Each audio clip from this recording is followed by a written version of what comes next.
Hello again, it's Ty. I'm a tarot and oracle reader.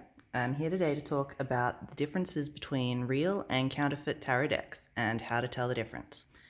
So the example that we're using today is the Animal Totem Tarot by Lisa Robertson, illustrated by Eugene Smith. I actually first purchased this tarot deck probably 4 or 5 years ago now. At the time, I didn't even know that counterfeits existed.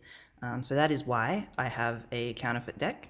And I recently, because I've done so many good readings with this one, and I learned that it is not real, I purchased the real deal, and I am so happy that I did. So I'm going to take you through some of the differences, some of the ways that you can tell if you might have accidentally bought a counterfeit deck as well, and what to do if you have.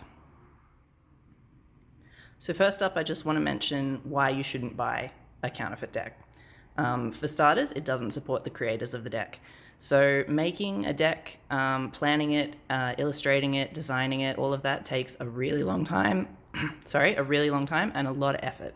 So financially supporting the creators, I think that's something we should all be aiming for.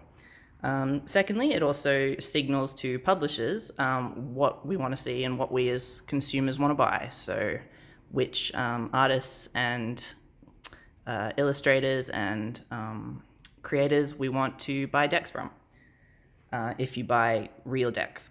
So also there's a quality difference which can affect your experience reading with them. That's another thing you want to look out for. Plus, you don't really want to support unscrupulous businesses because if they're selling inauthentic decks, what else are they doing? That's not where you want your money to go.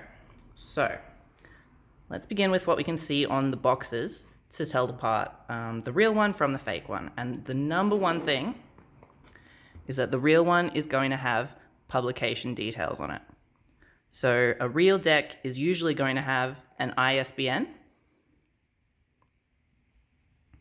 It's also going to have usually a year and some copyright information, and also then like details of the publisher. For instance, this one is Llewellyn, so it's got the Llewellyn contact details on it.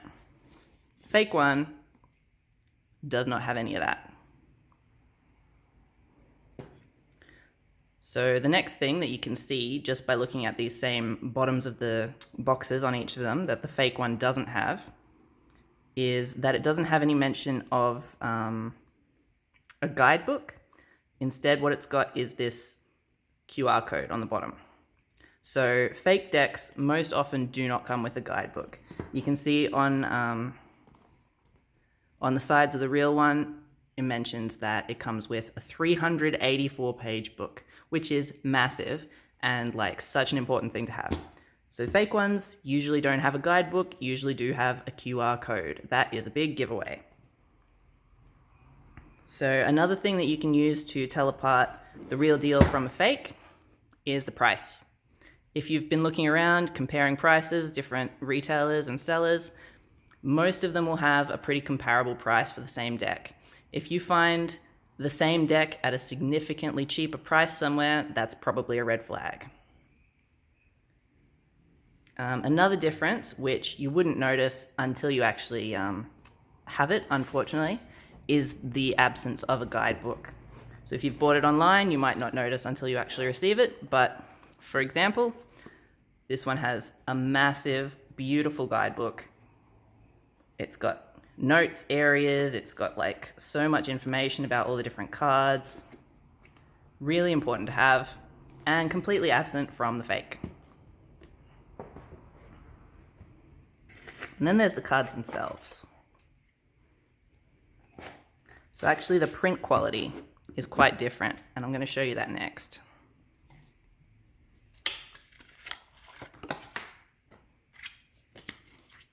We'll see if we can pick up on camera the difference between these two. Do you see the difference in the brightness there? The color, the boldness of the lines.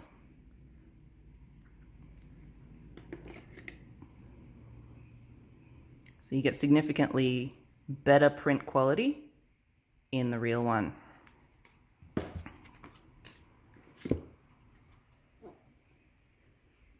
So if you notice that you have unfortunately bought a counterfeit deck, what should you do next? should you continue to read with it? Can you continue to read with it? The answer to that is yes, with some caveats. So obviously, I did not know this was counterfeit for several years, and I read with it, and I loved it. I gilded it with gold. I became really attached to this deck, and I had some really good and some really accurate readings with it. So it's not as though a counterfeit deck just does not work. That's a bit of a myth, I think, in my opinion. But with that said, if you have the funds and the capability to, you should buy the real thing. So as soon as you know that you've made this mistake, the absolute best way to correct it, buy the real deck. Support the creators, buy it from a real store, a real retailer, somebody who's going through the real publisher. Use your purchasing power to support the creators. So that's what I've done here, even though I feel a bit foolish, a bit silly for having fallen for the fake. I've just purchased the real deal. And again, as I said, so happy that I did. So another thing that some people say about counterfeit decks is that they automatically have like bad energy or bad luck. I don't really believe that. I think the most powerful energy in the room is always you. It's not the cards. They're just a tool. So if you're worried about that, you should be, I think, always clearing the energy of anything you bring into your space anyway. So I wouldn't be necessarily, afraid if you found out that you have a fake deck. So there are times or situations when you might not be able to afford to replace your deck straight away. So I can see how if a counterfeit deck was the only one that you had, that you're in a bit of a rock and a hard place. So I think in that situation, you just have to use what's available to you. You just got to have in mind that when you can correct your mistake and do better, that you will. So by all means, continue to use what you have and just save up until you can afford to replace it. So that's a bit of a summary about why you should avoid buying a counterfeit deck, what you should do if you have, and how to tell the difference between the real and the fake. As for this one, I think I will be making a flip through of it soon because it is one of my favorite decks. And I can already tell how much more bright and sort of vibrant and beautiful the real deal is compared to the counterfeit that I had. So very much looking forward to using that one and showing it off. So thanks for joining me. Subscribe for more tarot and oracle videos in the future, and I'll see you in the next one. Bye.